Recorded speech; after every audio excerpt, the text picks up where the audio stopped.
Que a graça e a paz do Senhor Jesus esteja contigo. Hoje nós vamos estudar mais uma lição das revistas da CPAD. Estamos estudando o verdadeiro pentecostalismo, um assunto muito importante para os nossos dias. Então fique ligadinho aí, porque depois da vinheta nós vamos iniciar a nossa aula.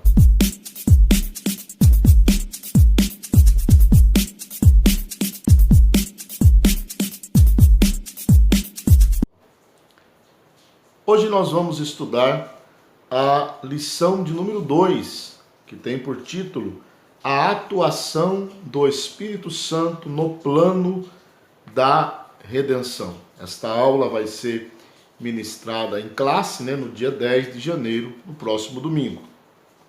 O textuário da nossa lição diz: Assim, pois, as igrejas em toda a Judéia e Galiléia e Samaria tinham paz e eram edificadas, e se multiplicavam, andando no temor do Senhor e na consolação do Espírito Santo. Isso está registrado no livro de Atos, capítulo 9, versículo 31. A verdade prática diz: a atuação do Espírito é contínua e dinâmica na igreja, na vida dos crentes, e os conduz desde a conversão até o final da jornada cristã. A leitura bíblica em classe está no Evangelho de João, escrito por João, capítulo 16, versículos de 7 a 13. Você pode efetuar a leitura aí na sua casa, Porque isso é muito importante. A lição ela tem 3 pontos. O primeiro, o Espírito Santo como promessa. O Espírito Santo consola e ensina. E o Espírito Santo reprova e convence o mundo. Então nós vamos iniciar nossa aula. Espero que essa aula seja de bênção para a sua vida. Preste bastante atenção, Se houver alguma dúvida, coloque aí nos comentários e nós vamos interagindo, respondendo as suas dúvidas. Então vamos lá. O que nós vamos aprender nesta lição? Na lição passada, nós aprendemos sobre a pessoa do Espírito Santo, lição de número 1. Agora nós vamos ver, estudar sobre a ação dele no processo de salvação da humanidade e na edificação dos crentes. Então nós vamos ver como que o Espírito Santo, ele age, na salvação, no plano de redenção estipulado por Deus, arquitetado por Deus desde a eternidade. Então nós vamos estudar sobre isso. O ponto de número 1 diz o seguinte: o Espírito Santo como uma promessa. O Espírito Santo como promessa. O subtópico 1 diz a promessa messiânica. O autor aqui, o pastor Ezequiel Soares, diz o seguinte: a promessa existe porque existe um plano. E não é um plano qualquer. Isso envolve as três pessoas da Trindade, o Pai, o Filho e o Espírito Santo. Então, nós vemos que a promessa do envio do Espírito Santo no Antigo Testamento só existe porque existe um plano de redenção. E aqui nós podemos entender, que Deus, ele não foi pego de surpresa quando o homem pecou, quando Adão pecou. Ele já sabia disso. E na eternidade, ele já havia arquitetado um plano para a salvação do homem. E neste plano estava incluída a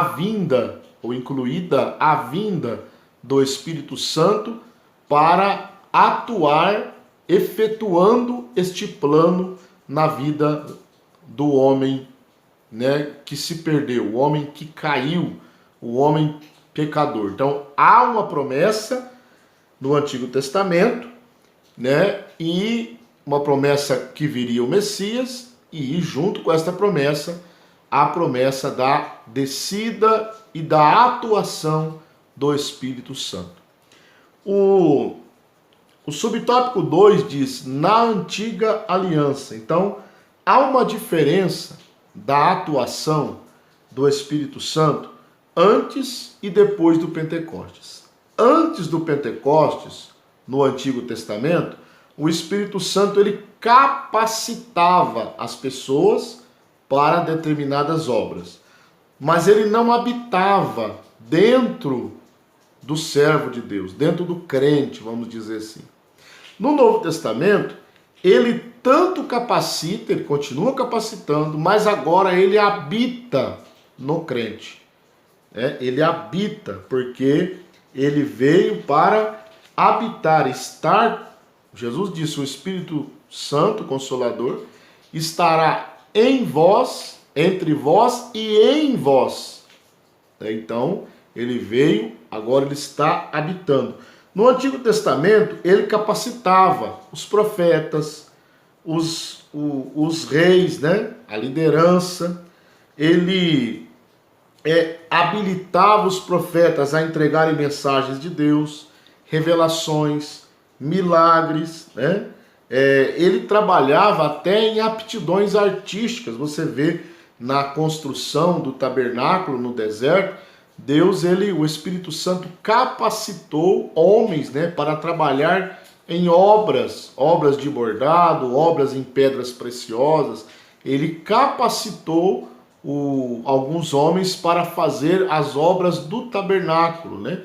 Tinham detalhezinhos que talvez eles não conseguiriam fazer por si só, o Espírito Santo os capacitou, né?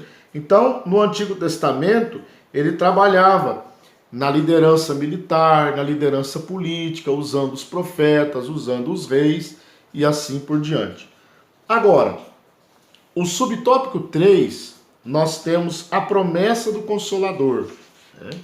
Então, Jesus, ele fala o seguinte, né? Jesus, ele fala o seguinte: convém que eu vá, porque se eu não for, o Consolador não virá a vós.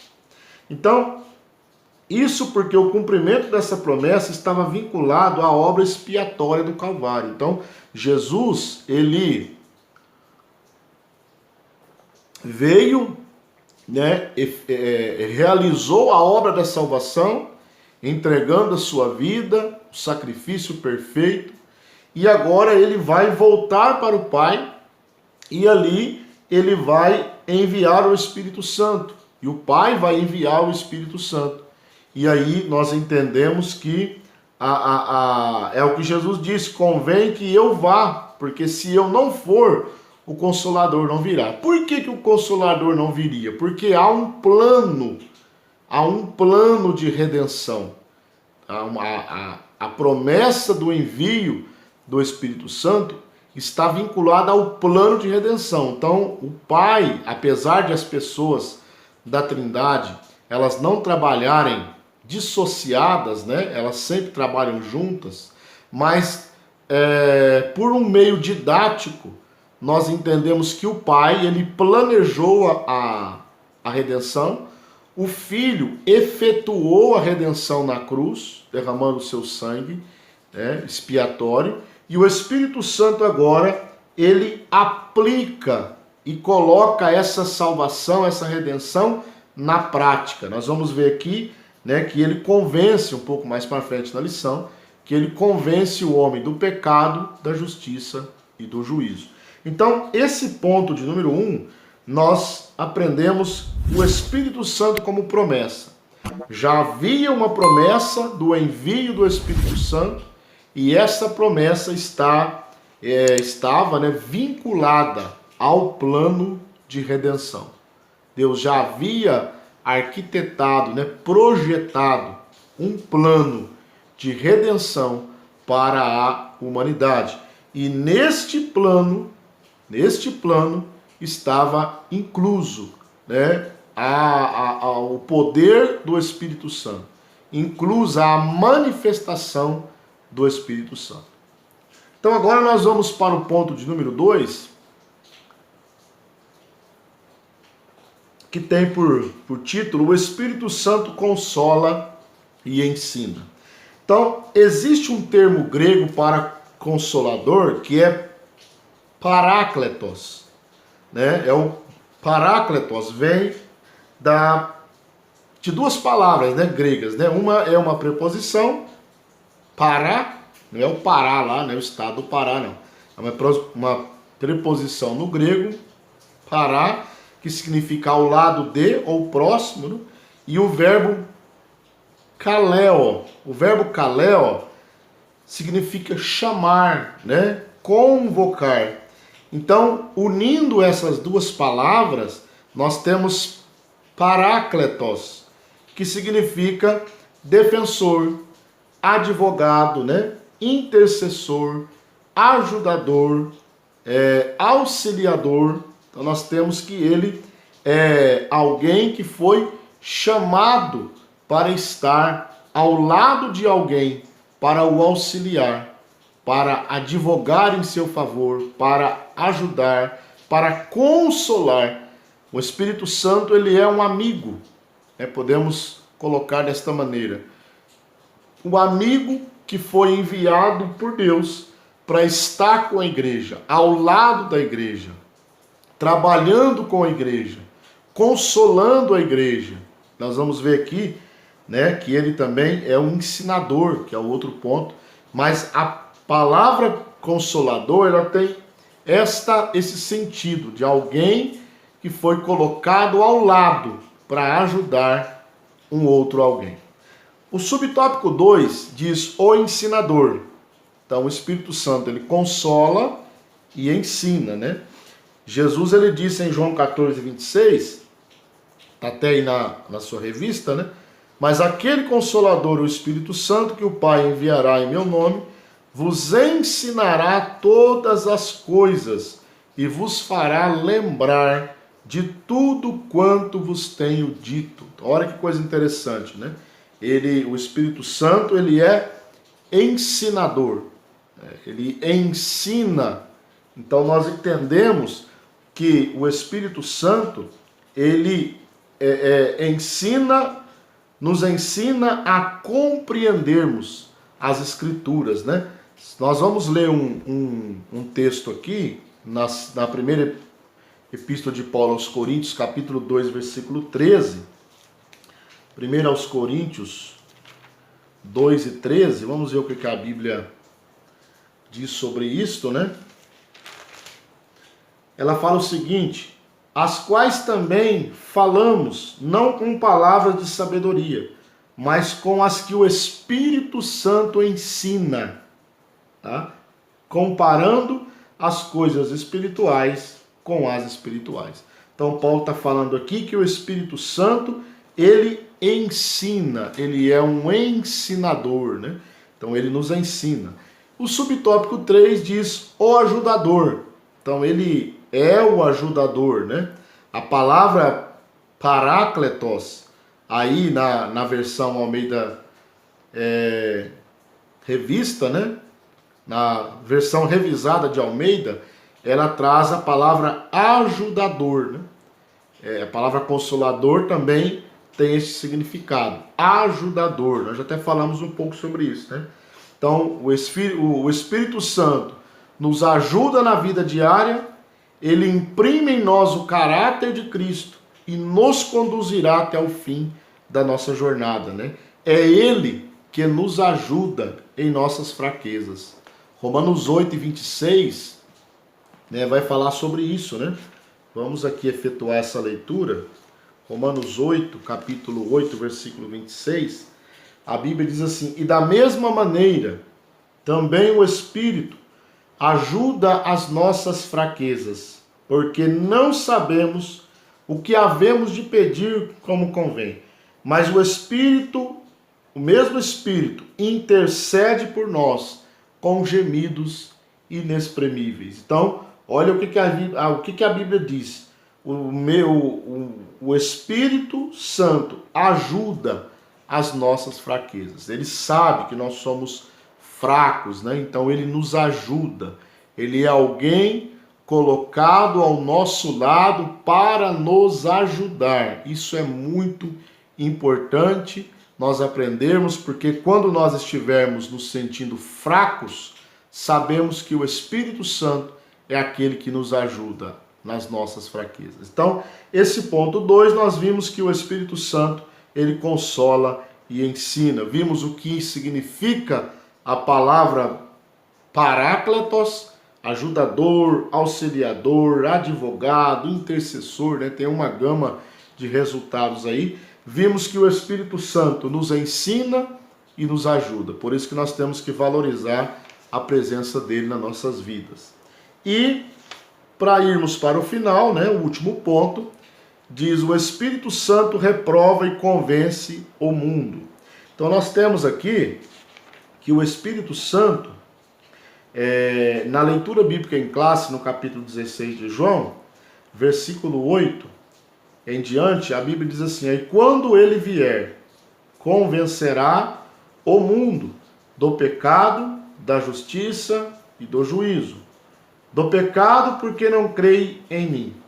Da justiça, porque vou para o meu Pai e não me vereis mais. E do juízo, porque já o príncipe desse mundo está julgado. Então aqui nós vemos algumas funções do Espírito Santo. O Espírito Santo, subtópico 1. O Espírito Santo convence o mundo de pecado. O que é convencer aqui? É persuadir.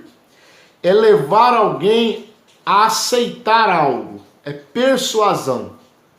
Ou seja, o Espírito Santo, através da palavra, ele convence o pecador de que ele é um pecador. Porque nós aprendemos na Escritura que o homem sem Deus, sem a atuação da graça do Espírito Santo, ele está morto em suas ofensas e pecados. Porém, o Espírito Santo vem e o convence, né? Mostra para ele, na mente dele, no coração, no interior dele, que ele é um pecador e que ele necessita de um Salvador, que é Jesus Cristo. Então, o Espírito Santo, ele persuade, né? Ele torna as pessoas conscientes do seu estado de pecaminosidade, do seu estado de miséria, né? O Espírito Santo, ele convence o pecador de que ele precisa de uma mudança. Ele é um homem miserável, fora da presença de Deus. É o que diz Romanos 3:23. Todos pecaram e destituídos estão da glória de Deus. Então o Espírito Santo convence o homem e chega e o leva a entender que ele é um pecador. Subtópico 2, o Espírito Santo convence o mundo da justiça. O que significa isso? A justiça que o Espírito Santo convence o mundo é a justiça impecável de Cristo. Então, o que o Espírito Santo faz com relação à justiça de Cristo? Ele convence o pecador de que Jesus é justo e que ele só ele pode, e ele só pode ser justificado pela fé em Cristo. Então, o Espírito Santo convence o homem do pecado e, entendendo que ele é um pecador, ele precisa de justificação. E o Espírito Santo convence o homem da justiça, ou seja, convence o homem que Jesus é justo e que a justificação, ela é somente pela fé. Não há méritos humanos. Ninguém pode fazer nada para ser justificado.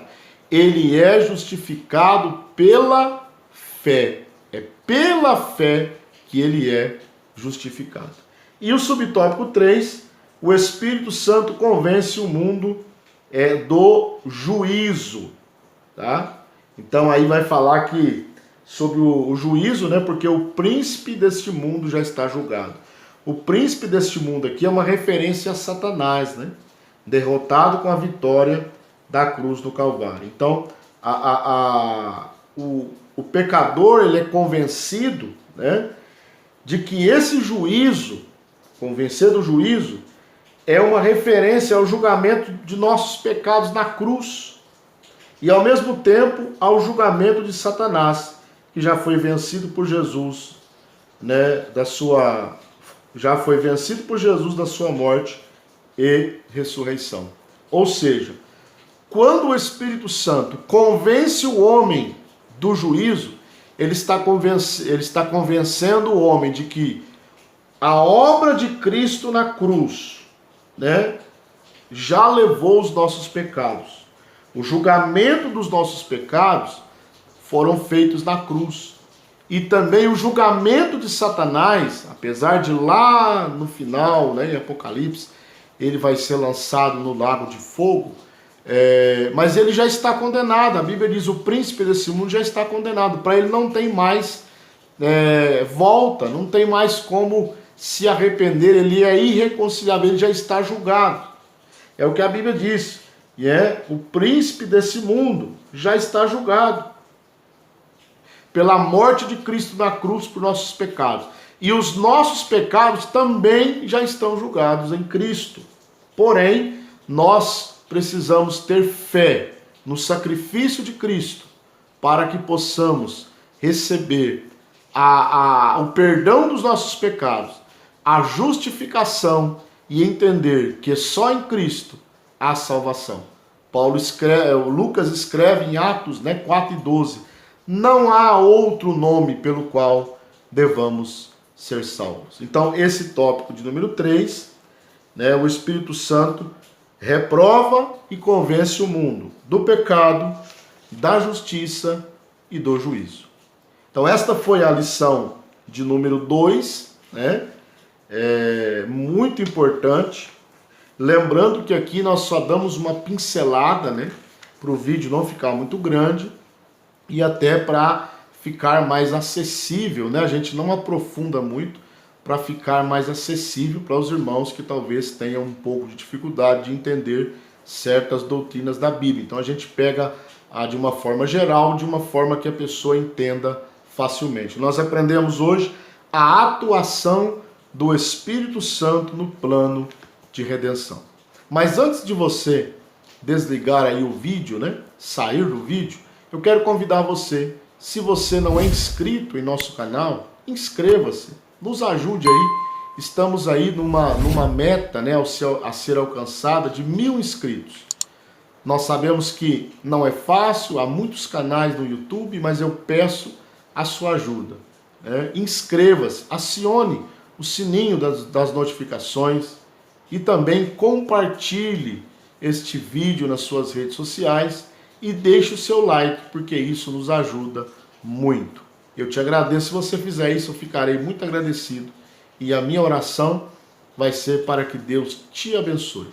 Em nome de Jesus, fique com Deus e até a próxima aula.